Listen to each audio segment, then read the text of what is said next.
Do you know what I find still so weird? This is how our generation does hearts. Yeah.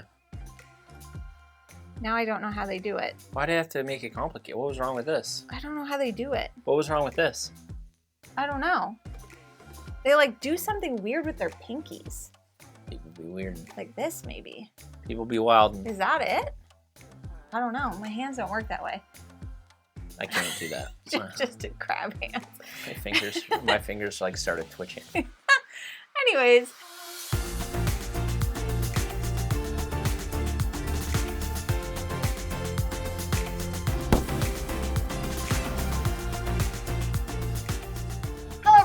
Welcome back to Foster the Meeple, a channel all about board games and board gamey things. Exactly. Guess what we're doing today?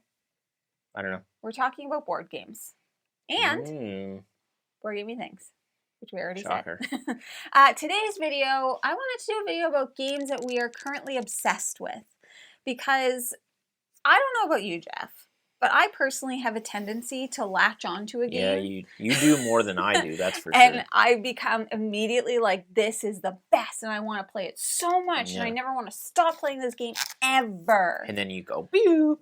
Not always, but these are the games that we are currently obsessed with, and what does that mean? We're playing them a lot, we're thinking about them a lot, we want to play them more, and we are talking about them more. Like when people are asking me, like, what are you excited about right now? These are the games that I'm talking about. Sure. Some of them are newer. Yeah. Some of them are old favorites. Sure. I'm going to roll a skull. You didn't. I think we each have a list of 7 plus an honorable mention. Correct. If I'm correct, which I am. So, Jeffrey, what's your honorable mention? My honorable mention is a game I played at Circle DC with my friends Charlie and Sam. Charlie and Sam. And that's Pax Penning. Oh. So Pax Penning is a hard game to get your hands on because they're all homemade. That's what I thought, because it's like a cloth board and everything. It is. So it comes in a bag. Is it the Whirligig? bag. No. Who does it? Some girl.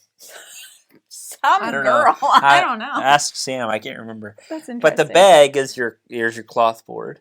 That's and crazy. all the pieces are like handcrafted. It's like Viking themed. It's very bizarre. Yeah. In a good way. It's a very, very good game. And I actually want to get a copy because I think it's a game you would enjoy and our group would enjoy. But I also wanted, I want to get a copy to support her. Yeah. But I also want to create our own copy because I think it'd be really cool to, really Vikinize. That's not a word, but you know what I mean. That's a word. But, carve out a wooden, because there's, little... Are we getting into wood whittling? I just want to create this game because I think it would be such a cool piece to pull out somewhere to be like, "What? Look at this! Look at this!" Because you can travel with it. That's the whole point. It's just a bag. It's a game that's really grabbed the theme and taken the theme into the full components. It's like something that a Viking could have It's exactly what it's supposed to represent. You're supposed to be able to take that and just sit and open it up and play it like you would back in the olden days with checkers or something. You know what I mean? Pax Penning is a kind of an influence game. Sure. With some a bit of deduction and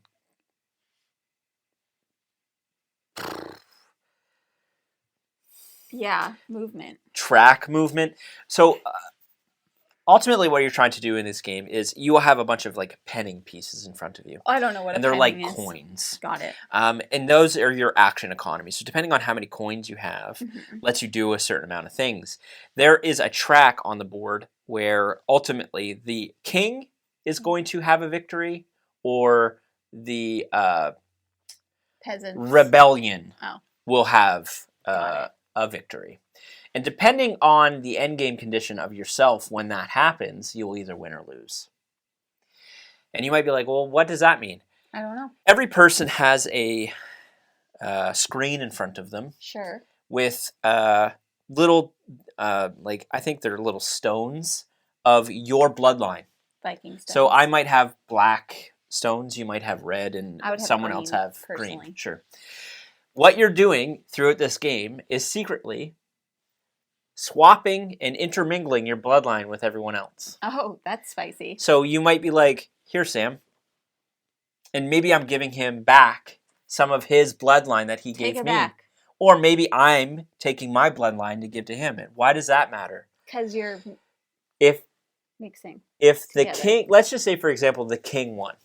Yeah, we probably don't want Sam won because Sam had the most influence with the king. He had supported the king the most. But you're like, I'm in your family too, bro. But here's the thing: if my bloodline has mixed with Sam so much that my bloodline is actually more strong than his, he's been sneaking around with Sam's sister.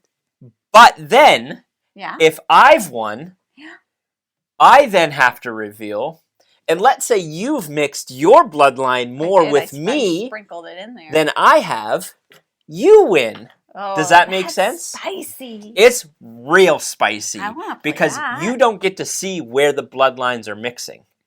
You have an idea of who's giving what to who. I want to play. And you can also take people's bloodline off of the board, maybe to do an extra action or to that effect. And there's other things going on. There's the whole board is. You're basically trying to move pawns down to get points and what have you, action economy and pennings and that sort of thing. But the real meat of it is moving those bloodline tokens around and making sure that either whatever you want to happen, either the king or the rebellion or whatever it is, to win. But then making sure that if you win outright, you have the majority of your bloodline in front of you. Because if Sam keeps giving me his blood, I got to thin my blood back out because I don't want Sam to win if I win. You know what I mean? I understand. It's wild. That sounds fun. And let's get one. Very, very, very fun. And I very much want to grab a copy of this. Copy, that's PAX Penning. That's an honorable mention. My honorable mention is not going to need much explanation. It's just a game that I freaking love. I love it. It's distilled. Now, the reason why this is an honorable mention is for those of you that don't know, I was playing distilled. 7 games at a time. Every day. And I hadn't played for almost 2, maybe 3-ish weeks, maybe longer. And then I just signed up for a distilled tournament. From the Discord. And somebody else... Damn, I missed that. Yeah, and somebody else invited me to a game, and now I'm in 2 games, and I'm like, oh, I took a break from this. What was I thinking? I'm an idiot. This game is so much fun. It is great. I just love distilled. I just want to throw out too, just while we're on the topic of BGA quickly. Sure. I'm taking a pretty major break from BGA. So I've been getting some invites that have been declining, and I just want people to know it's not personal. I'm just trying to reduce. He was doing too many. BGA games, and so I've reduced down tremendously. I am still accepting requests, but if I do not know the game, I will decline it. Yeah, that's the other thing too. I don't really enjoy playing a game I don't know at all. Yeah, I don't mind losing. I just don't want to play a game I don't know. Agreed. Anyways, what's the first game on your list? The first 2 I'm going to talk about I think are pretty obvious. Yeah. And the first one's Root. You're obsessed with Root? I didn't know. Yeah, Do you want to know how I know? This is what I hear when Jeff doesn't realize the volume is on his computer. That's not at all what it sounds like. But anyway. It is, exactly. I'm still playing so much Root via the digital app, and I don't ever see that changing for a long time. They've recently released the Marauders expansion on the app, so we've been having fun exploring those again. Root's just always going to be here, and I couldn't have this list without mentioning Root. I play it every day. I'm only in 1 game right now. Usually I'm in 3 at a time. I'm only in 1 right now. I need to change that, I think. The first one, and I'm just going to mention Final Girl's not on my list, but I am always obsessed with it, and it is my most played game probably, but just anyways. I'm going to go this way. The next one on my list is a game that I think is objectively one of the best rowdy games to play, and anytime that we have 4 to 5, because I think it plays up to 5. I don't remember. Anytime we have a full player count, 5. 4, at least 4, I want to play this game, and that's Dice Town. Since we first played Dice Town, and every time afterwards, I have had so much fun. And I know it's melted for you a little bit. No? Okay. Because thank God. Because I love it so much. I think the ideal place for that game is at a con. I agree. I don't think it ever gets replicated. But to the same degree. I don't know. It depends on the group. Yeah. If we were hanging out with Max and Doolin, or like that group. I think like no matter Max where didn't you like it. are. Oh right, Max, you poo. But then he went and like bought a copy. Max is such a weird ball. Anyways, he's such a weird ball. Yeah. Weird ball. So this game, it's a dice push your luck like poker style game. It's rowdy, it's loud, it's fun, and it just like gets you pumped up. Yeah. And it's pretty quick, it's snappy, it's easy to teach, it's easy to learn. Everybody understands it, and I have never played this with someone besides Max, who is a contrarian, who's been like, that was fine. Everybody thinks this game is fun. This game is so much fun. Yeah. I freaking love Dicetown. Like, I love it. Yeah, it's great. And it's a relatively big box, and we're like taking it with us to conventions. Yeah. So. Yeah, I might actually bring that one to the retreat. You should. Yeah, you should. It'd be fun. Next one up for me is another obvious one, another digital app implementation, and that is Dune Imperium. I just think Dune Imperium is an incredible board game. I haven't been playing it as much on the app. We just started up a new game. It's just a little bit... We got to get it to the table again. Yeah, I would love to. When Sarah and Ben come, we can. Yeah. I love Dune Imperium. I think it's as perfect of a game as you can get. I enjoy every one of the plays I've played as. They just added Dune Uprising to the app, and so we've been exploring that new iteration. It's Dune Imperium. You know about it. It's awesome, and I'm loving playing it. Do you know what I heard? Do you know that you could play Dune 3v3? And apparently it's crazy fun. That'd be spicy. How? I don't know. Candace was saying is one of her favorite like 6-player games if you can get a 3v3 game going. So you have 3 people versus another 3 people. I don't know how it works, Jeff. It just is what it is. We'll have to look into it because it sounds fun. But then also we would need to find more people to hang out with. So the next one on my list is a forever obsession. It's Obsession. This is a game that I have never, since I started playing it, I've never stopped playing it. I am always in a game of Obsession. As soon as one ends, if somebody doesn't invite me to another one, I will start another one with people. Because I don't know what it is about this game. You do love it. It's love great. it. I get it. And I'm not great. Like, sometimes I win, but I'm not, like, great at it. I don't understand how to be good at that game. Obsession is such a unique game. The theme is amazing. Yeah. The cards are hilarious. Yeah. And there's expansions now that like kind of like not enhance the game, but expand it so it's even more. There's so much variety in this game, and you're just like, you're being a fancy person, throwing fancy parties, building out your estate, and inviting gossips to your parties. Yep. Well, you don't want the gossips. You don't want them, but they always come. They always come. You try to kick gossipy them out. Americans.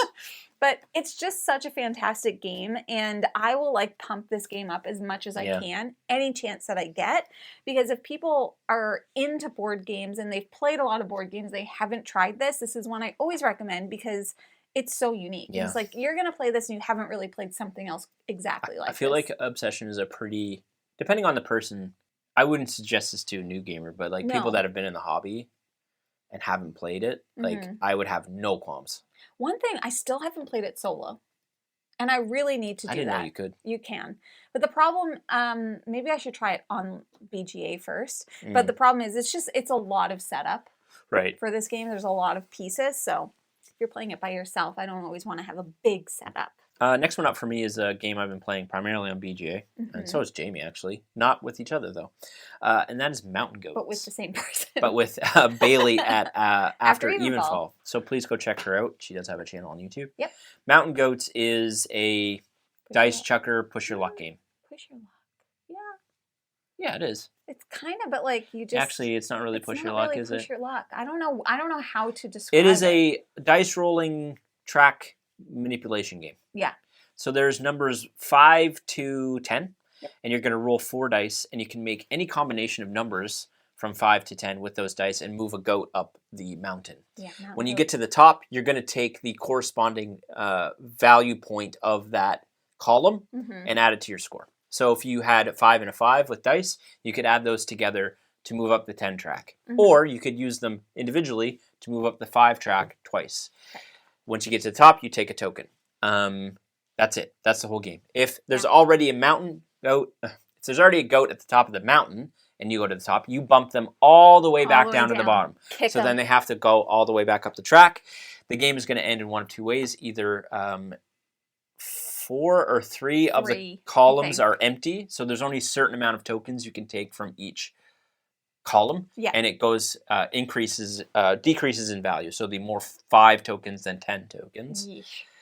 The other way the game can end is if you are able to get one of each column, a set, you will score a bonus tile, and the bonus tiles are 15, 12, 10, 8, I believe. Once those tiles are gone, the game ends as well. So whatever happens first ends the game. Whoever has the most points at the end of the game wins. It's very simple and insanely addictive. Yeah. I don't know what it is. Play it so quickly in person too. Bailey and I tend to play a lot of easy, like snappy games. And Mountain Goats is one that just comes up every like 2 or 3 games that we play. My strategy in that game I've developed is I try to go up one track as quickly as possible and just take away all the tokens that the other person can't get the set bonus. That's my goal every time. I go for the set bonuses. Sometimes it works. So I would do it against you. I'd try to go up one of the tracks and just, before you can even get it, try and get all those tokens. Sneaky goat. But Mountain Goats is incredible. I think it's a great game, and it's super approachable, very intro level. Anyone can play this game. Yes. Anyone can play this game. Like Jeff's mom, we could play this game. And I think everyone would like this. I mean, if you like simple dice games, this is one you should check out. Who the heck doesn't like rolling dice? Yeah. Somebody tell me. Yeah. I don't get it. The next one on my list, I just had a chance to play again at Canada Plays. I often am in games of this on Board Game Arena. I play this game solo. I play it any chance that I get, and that is River Valley Glassworks. This game, I don't know what it is, but I am just always so happy when I'm playing it. And it's a pretty like quick game. So basically you are collecting different stones or pieces of glass from a river, and you are building those out based on colors, and you're going to be scoring for your rows and your columns. But the rarity of the stones is different. And if you start building out your little board with yellow stones or orange stones and they stop coming up, and you've kind of screwed yourself over. And also other people could be collecting way more stones, so they might end the game on you very quickly. And people are also always stealing the stones that you want. It happens all the time. It's so annoying. I love this game. I just think it's really pretty. I like how simple it is to play. I like how easy it is to set up, and it's just a fun game to play. And I really enjoy solo, because in the solo game all of the player boards will flip, and then whichever character you play with, it gives you kind of a different way to play the solo game, different way to score points and stuff like that. But anytime someone wants to play this, I am like, yep, let's go. And I have to say, when I played at Canada Plays, I played with the retail version instead of my beautiful deluxe copy. I know that I'm not an advocate for deluxifying everything. Sure. But sometimes you are. This game, having the deluxe version, like somebody told me like the cost difference, and I was like, I don't even care. It's got the neoprene mat, and it's got like the acrylic river pieces and the actual glass stone and the little meeples. There's no meeples in the other one. And a meeples. Really? Anyways, Got it. Anyways, well, the meeples don't serve a purpose. Cuteness. Yeah. Fair. They do serve a purpose. You don't technically need them, but they serve a purpose. So they don't. Well, they track how many things you have out on your board. But in the other one, it's just like this little knob. All right, next up for me is a game I've only played once and a half. But it's taking over my mental capacities, and that is Red Dust Rebellion. I'll play it so bad. Y'all know how much I love Y'all? Coin games. How much I love war games, Cuba Libre, Root. And space. And space. This guy loves space. Red Dust Rebellion is a game I played at Circle DC, and it has not left my consciousness since. I want to play it again and again and again. I think it objectively might become my favorite coin game. The more I play it, I loved the iteration of the factions. I love the theme. It feels kind of like Dune. I do believe it was somewhat inspired by the world of Dune. Oh, okay. So that's why there's some similarities in terms of how some of worms? No, there's storms though. In terms of how some of the factions operate. if you like war games and you like coin games, which I know is a small fraction of us, Red Dust Rebellion is no joke. It is amazing. More GMT games would be on Board Game Arena. They just put one out, didn't they? Well, Jess of Robin Hood is on there, but like Cuba Libre is not on there. Like the big dominant species is not on there. That'd be awesome. Space Empires is. Yeah, why don't you do more? The next one on my list, another one that should come as no surprise, it is Fromage. I got to play this at Canada Plays as well. That distilled, man. You've been just I just can't freaking stop. Out. A little whiskey and cheese? Minus the whiskey? I don't know. I don't eat. I don't eat whiskey. I'll eat the cheese. So I played this again at Canada Plays, and I taught it, and I just like there's something so magical about this game. I don't know what it is. It's so quick. It's so snappy. It's so fun when your little cheese lady's looking at you, and you're like, "Come on home, cheese lady. We're about to make some more cheese." And like playing with other people and seeing how they play differently. Like some people rushing to put cheese out, or some people play the long game with like the resources and the order cards. And I just like this is a beautiful design, and I love it. And I will play this every chance that I get. Yeah. I just think it's amazing. And I love the solo game. I love the multiplayer game. At Canada Plays, we did play with Billy, who he was moving his cows to a stall each time. So he was just like pumping out cheese. And we're like, he had one cheese left. And the rest of us were like, how are you making so much cheese? And then at the end, he's like, I think I cheated. So we said he had a moving cow pasture because he would like make this cheese, move them to the next pasture, add another cow, move to the next, add another. So he was just like a conveyor belt of exactly. cheese. Yeah, I got you. It was very funny. But I just think it's great. I'm so excited for Formaggio so I can have more cheese game. The cheese. I always rush cheese in that game, and I never do well. I know. Yeah. It's a bad strategy. It seems like a good idea. It's not. But it's not. You gotta slow play that game. You need the resources. You need berries. Are very important. Yeah. They're very important. They are very important. All right, next up for me is an older game. Yeah. And one I've been playing more and more and more because I was playing it originally on Rally the Troops, but it is now on BGA. I've never played the physical copy of this game, but played it a lot on BGA, and that's Pax Pamir. Mm-hmm. Pax Pamir is another like war-ish area control game where you are trying to influence different regions of a map in order to effectively score dominance. So you are going to declare loyalty to a certain faction at the beginning of the game. And there's ways that you can adjust your loyalty to those factions later on in the game. But ultimately what we're trying to do is declare loyalty to that faction, get that color pieces out onto the board, and the card system is an ever-evolving conveyor belt of cards. So as you take one, a new one's going to come out. And some of those cards are what's called dominance cards. So when the dominance cards comes out, and once they're picked up, you're going to check for dominance. And whoever has the most influence in the dominant faction on the board is going to score victory points. Yeah. And then if someone gets ahead by a certain threshold, they win outright. Otherwise, it'll continue until the final dominance check is checked. But that's basically the game. There's so much nuance within that system, though, that I'm still learning because you can like put spies out. Each player has a tableau of cards, which is their court. And you can only have so many of those characters. You can get other cards that let you have more court members, but you can like take out spies and put spies in other people's courts. And then if you have spies on other people's cards in their courts, maybe you have an action then that allows you to kill that court member, and then they're gone from their tableau.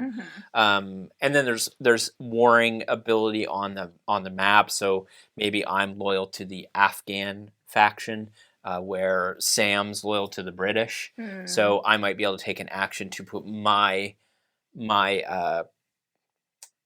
pieces out, the Afghan pieces out, and remove the British, so that can shift the dominance of who's dominant in the region.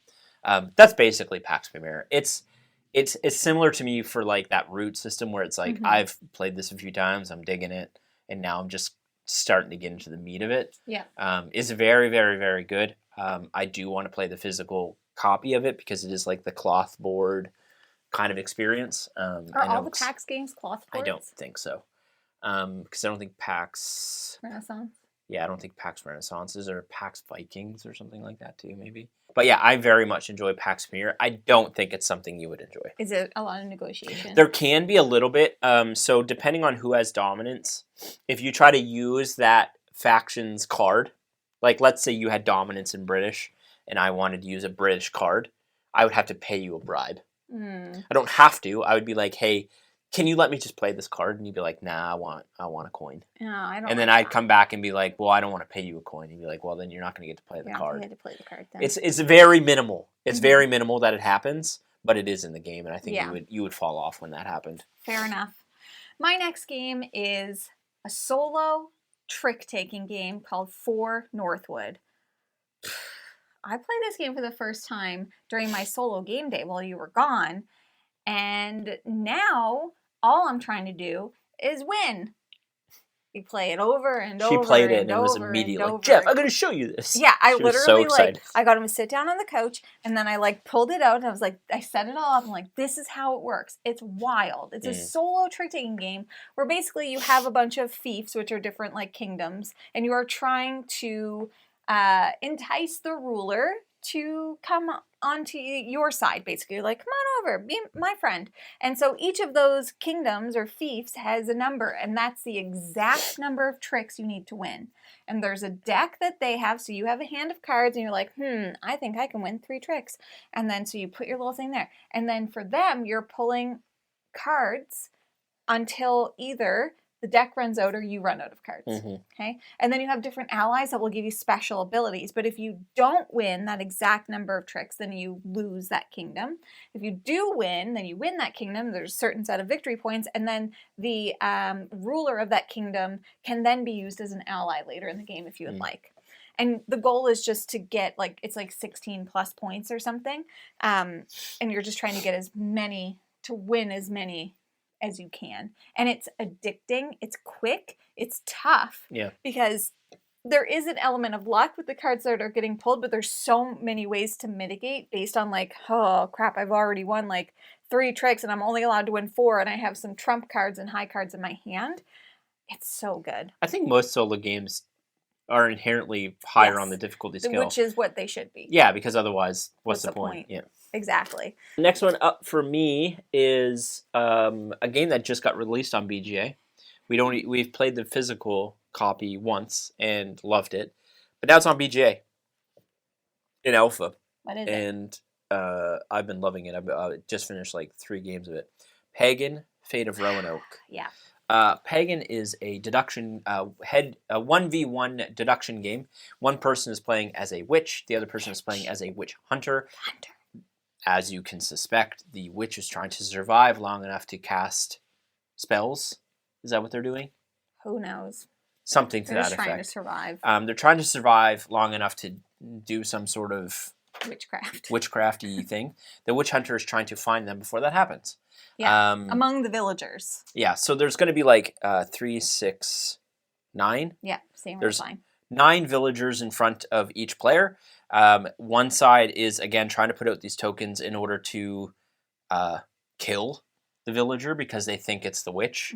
So they're trying to deduce where the witch is, which one might be the witch, while the witch knows which one is the witch and is trying to put out tokens and disperse them out because you have to have a certain amount of tokens out on a character in order to do your end game flip in order to win the game. So if you just immediately go to your witch and start putting tokens out, the witch hunter is going to be like, well, that's clearly the witch. That's you. And then they will start doing the same thing in order to kill you. Yeah. So you want to spread out where you're taking actions. And again, this is a very surface level. There's so many things you can do this game. There's card play. There's a bunch of different basic actions.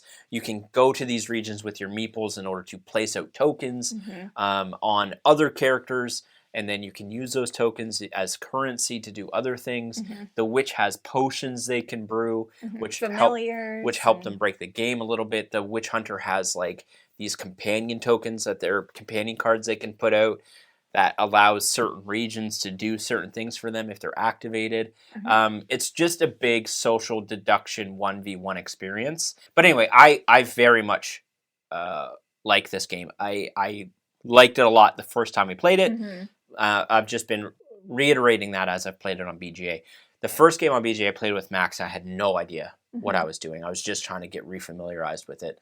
And I just finished a game with Jamie, and now I'm still in a game with Mike, and I'm starting to get a whole grasp of the game again, and it's very, very, very good. Yeah, it's a great game. And it's beautiful. It looks incredible. Love it. Although I don't ever want to play as a witch hunter. I only want to be the witch. The next one for me, Jeff hasn't played. I played it at Canada Plays, and I played it 7 times. Yes, you did.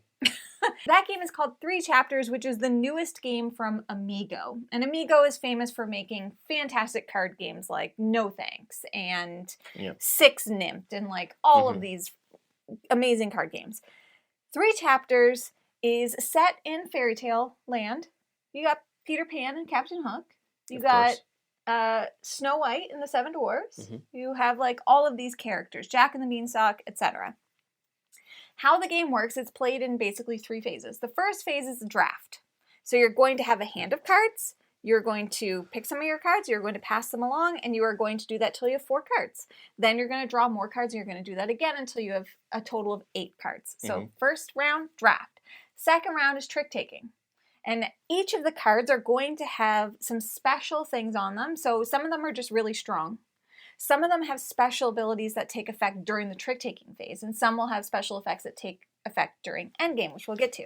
So you're playing out tricks, but when you win the trick, you're not taking all of the cards. So you're like, okay, I won the trick, and then there's going to be tokens in the middle. There's hearts, there's gems, and there's stars. If you win, you get a star, which is 2 points. Gem is half a point. Heart is a point or whatever. So you're collecting all of these, and then you're keeping your cards. Then the final phase is essentially Fantasy Realms, where you're going to look at all of the cards that you have that you had drafted, and you are going to score points based off of how they trigger with each other. I won't play that. It is so good. It's so easy to explain. It is so quick to play. Is that out yet? No, it's literally, I think it might be out now, but if it's not out now, it's coming out in like May, and it's direct retail, of course. So, and it's just like, it's so cool because you're like, oh, well, do I want to collect all of these matching cards? Because if Peter Pan's with Captain Hook, then they're going to score more if you have them in your collection, but Peter Pan's a really low card, so you might not win. It's so cool. You could do so many different strategies, and it's characters that everybody's familiar with. It was fun. That game's going to blow up. It's going to blow up. We played it at 3. We played it at 4. We played it at like 6. Like we have played so many player counts. I might have to tell Charlie and Sam about that one. Yeah. It's great. I highly recommend it. If it's not out yet, it's coming out soon. I would definitely check it out. I got to get my hands on a copy of it because I was like, immediately, that game was awesome. Yeah, I'm into that. Last one up for me, less board game, more TCG. Yeah. And this is an interesting one. This is interesting. And that's Pokemon. Pokemon. The TCG. Gotta catch up. So, for context, I collected the original Pokemon cards back when they first came out. I mean, I would have been in 8th grade. That late? That's when it came out. I had them when I was in 6th grade. Well, maybe I was in 7th grade then. Yeah, because I remember somebody got in trouble and Mr. Oikle was mad because they had their Pokemon cards out. Oh. Pokemon TCG. I've only ever collected cards. Yeah. I've never ever actually played the game. Nope. So we have an app that's called, so it's Pokemon the Trading Card Game Pocket is what it's stands for. Yeah, Pokemon Trading Card Game Pocket. It is it is one of those apps where it's free to use and free to play. You can spend money if you want to. I do not. Me neither. We're not gemmers. So in case you were it's curious. basically how it works is it's literally like, as Jamie's showing, each day you'll be able to, or every 12 hours. Is that the first card? It's the only card. Oh, you must have hit a button or something. What? Oh no, it's the first card. Oh, it's in the front. Neat. So every 12 hours, I think it's on a timer. 12 hours. You get another booster pack you can open. Mm-hmm. And listen, like, I'm not going to get into the nuances of, like, these companies that release these things in order to, like, promote gambling. Like, I know there's going to be someone in the comments be like, that's just gambling. It's like, whatever, dude. Like, I don't spend any money. You don't have to either. Whatever. I like Pokemon. I like Pokemon. I like opening the packs, and this is a free way to do it. So it cures that itch for me. Anyway, I've recently started, so there's a whole battle system. Yeah. You can actually play the game, the trading card game, within that app. You can either play online with other people, or you can just play solo against the AI. Yeah. That's what I've been doing. And there's a bunch of challenges you can compete. And it teaches you how to play. I'm really liking it. It's a very, very straightforward TCG. It's very easy, which makes sense. You want kids to be able to play it. Sure. And I've been very much enjoying it. I want to start playing. I've been playing it a ton. Just like if we're watching TV, I'll just have my phone and I'll play a couple rounds. But it's making me, we have a bunch of Pokemon cards. And I kind of want to make some decks and just play. I've been very much enjoying it, and we'll see.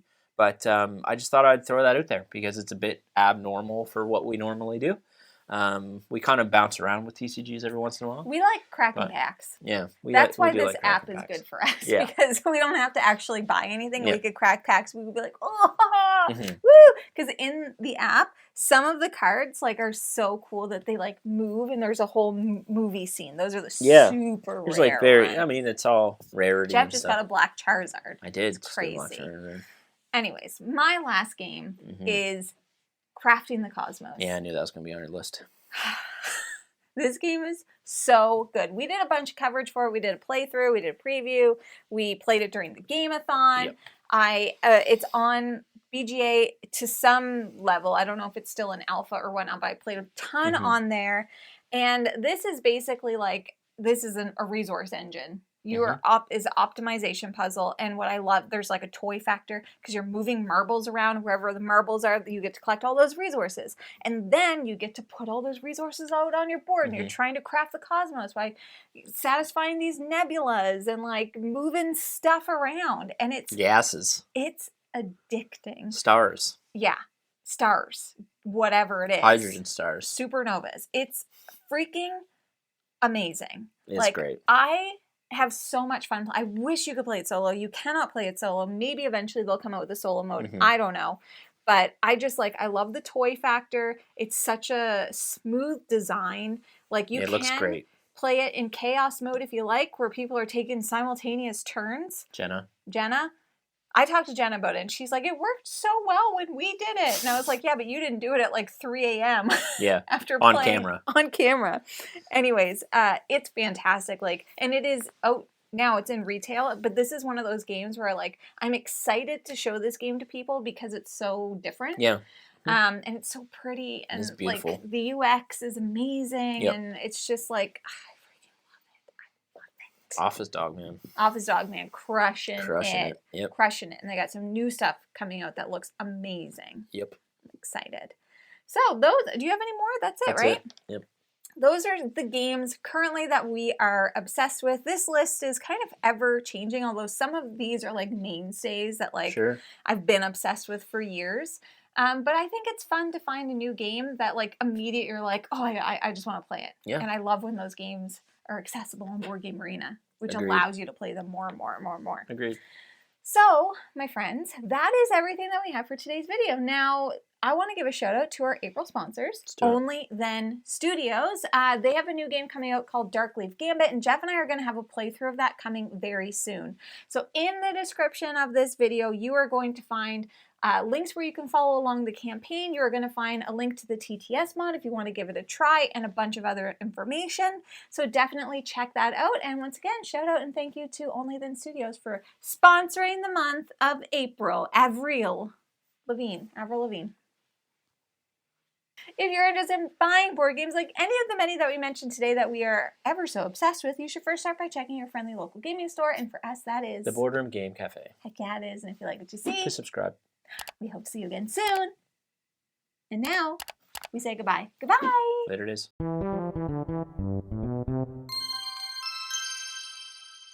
Place of privilege. Place of privilege, but yes. Because it's hard to get them to the table. Well, I mean, I don't know how many. I'm trying to think how many GMT games are on Rally the Troops. There's at least like 8 of them. Is good. So, anyways, you can play this on Board Game Arena. I'm already anticipating someone in the comments being like, "You should only play board games on a table. It doesn't count Board Game Arena." If you've commented that already and you're still watching, I'm just deleting it. Thank you for your. We get that on every friggin' video. Thank you. I like Board Game Arena. Leave me alone. Here's a fun fact: you don't have to play on me. You don't want to. She's spicy. She's a little sneaky. You know? Yeah. Hiding. I have an itch on my eye. Are you as tired as I am? Yeah, it just hit me. Exhausted.